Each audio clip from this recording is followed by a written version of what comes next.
Hey, what's up, you guys? Bloody Jacob here. Hey, what's up, you guys? Bloody Jacob here. Jacob here, meeting my icon, Catherine Isabel, Fantasy Lorenzo. Wait, what did you say? Fantasy Lorenzo.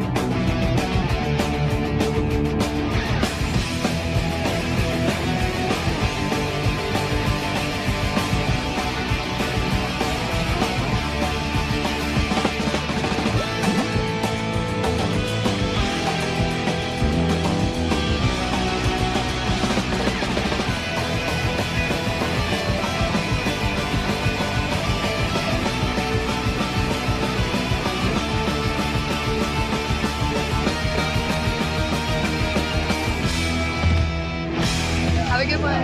Mwah. You guys better subscribe and watch my friend on his YouTube channel. He is kicking ass.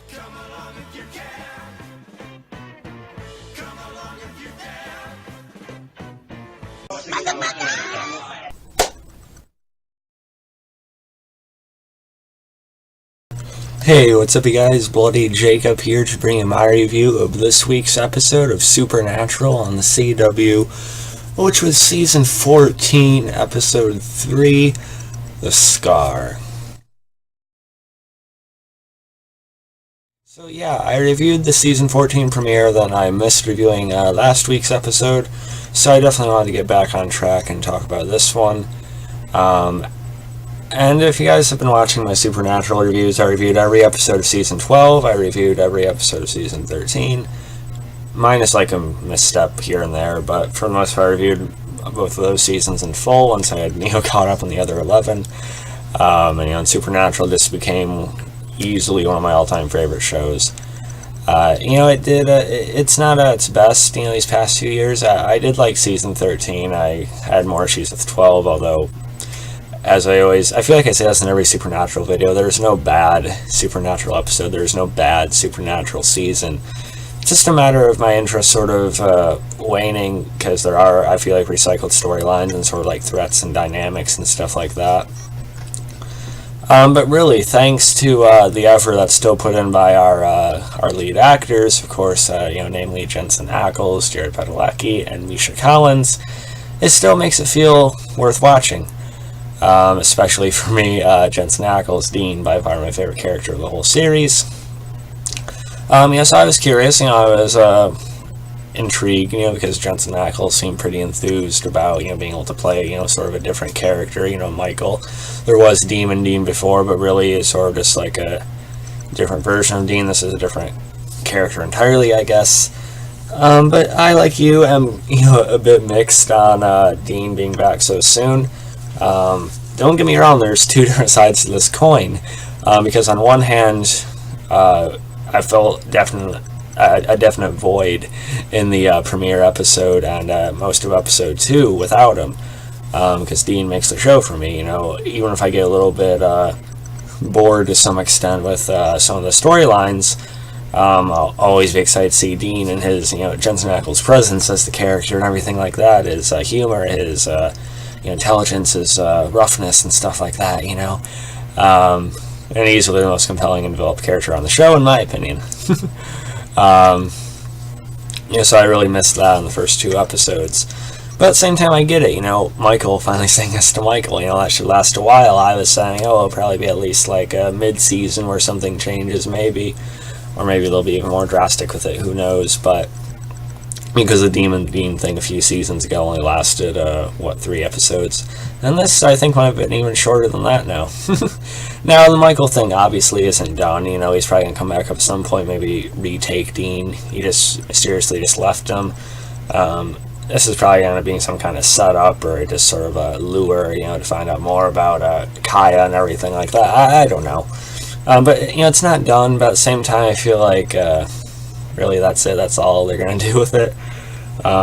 They can't be repeating that again. They've seen how people complained about that before, but I don't know. Again, I get the issue with the story there, but at the same time, again, just glad to have Dean back, I guess. And again, this season is also shorter in terms of episodes. It's 20 instead of the usual 22, 23, which I think is fine. I think it's good to at least condense it a little bit. And I like this episode, by the way, called The Scar. Of course, it kind of reminds me of the Mark Kane thing. Although it doesn't seem to really have affected Dean in any way, they use this as a clue to figure out what actually damaged Michael, and I enjoyed it because they actually tied it back to a storyline that was introduced in the backdoor pilot for Wayward Sisters last season, which didn't go through for some reason.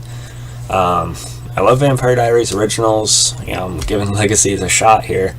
But I still don't get why they went with Legacies when they did this random All-American show. Then they did the Charmed reboot that no one's that enthusiastic about, but they didn't even give Wayward Sisters a go, which was like completely fan-generated. I still don't get that. But as the cast and crew said, months prior to now, they're going to, of course, tie, Claire, Jodie, and, the others back into the story. And they did here. I just thought they were going to be involved in their main story again, which they kind of are. But I like that they actually brought the story from Wayward Sisters, so they're probably going to focus on more on that and tied it into our Michael, arc here. So I appreciated that for sure. Although I want to see Claire. Come on, why do they gotta divide their appearances so much? I don't know. It was alright to see Jodie, I guess, though. It was good seeing Dean back, touching on, how, just excited and just full of hope when Castiel seen Dean walk into the room and everything. It was nice, but I feel like if it was, even mid-season or something, or, mid-season premiere, I don't know, if they had went through more, if Michael had done more while he was Dean, I don't know, it would have just meant more, hit even harder, when Dean would come back, but this feels like it's a routine thing now at this point, which is unfortunate, and again ties back to that recycled feel you get from some of these stories the past few seasons. I don't know. So there's definitely issues with the show as a whole these past few years, but it's still enjoyable. I'll watch Dean and Sam Winchester pretty much do anything. I could watch Dean, eat bacon for half an hour, 40 minutes, and still probably be entertained. Just all these different character ticks, and the soundtrack invested over the years are just pure entertainment, and I don't know, I'm going to watch it until the very end. And, he had some decent stuff with Jack in this episode, him trying to save Laura and this aging curse from the Switch. Good acting for Alexander Colbert. I'm glad they kept him around this season. And I did like the Nick stuff in last week's episode with Mark Pellegrino. Glad they found a way to keep him around, which I talked about in the premiere review a bit. But we can see that in last week's episode that Nick still has sort of maybe a little bit of Lucifer left in him, and he left mysteriously to deal with some personal stuff. That probably wasn't a good idea. Some people have a theory that Nick actually killed his family before Lucifer got a hold of him, so maybe Lucifer is possessing a psychopath already. I don't know, but it's definitely good to see Mark Pellegrino get to play sort of a different side of it on the show. But, so I liked how the Kaya stuff is tied back in. A pretty good, a decent fight scene, with these vampires who are immune to, dead men's blood, just as Laurel Sword is silver. And, of course, Dean actually, Kaya trying to tap into his anger, and, that's tied to his fear and everything, but that could actually be what unites him with Michael. And, Dean actually shooting the chair out to free Kaya, and it looks like she just abandons him at first, but she comes back with a staff, or the sword blade thing that she used to hurt Michael, and decapitates the vamps. So that was pretty good as well. I'm not sure how long it's going to be before we see her again. I thought they were going to kind of bring her back to the bunker, but, she doesn't seem to be the sort to do that. And Jodie's reluctant to eventually tell Claire about it, but she has the right to know. So I'm guessing when we see Jodie again, we'll be seeing Claire. I always like Claire, by the way, which is why I was kind of bummed about Wayward Sisters not going through. But yeah, overall, this is a good episode. Still, the season isn't anything special yet for me, but just good to see the characters, and again, appreciate the Wayward Sisters story being tied into it. We'll need to see where it goes, but so far I think I'm preferring Season 13. We gotta see more of Alternate Universe Bobby, come on. And again, that's a nice dynamic to have these alternate universe versions of characters like Bobby and Charlie. But I said this all last season.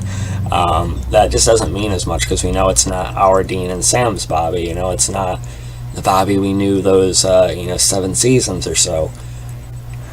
So it's not like quite clicking quite as much, but it's still nice to see Jim Beaver and everything. So yeah, more alternate universe Bobby for sure.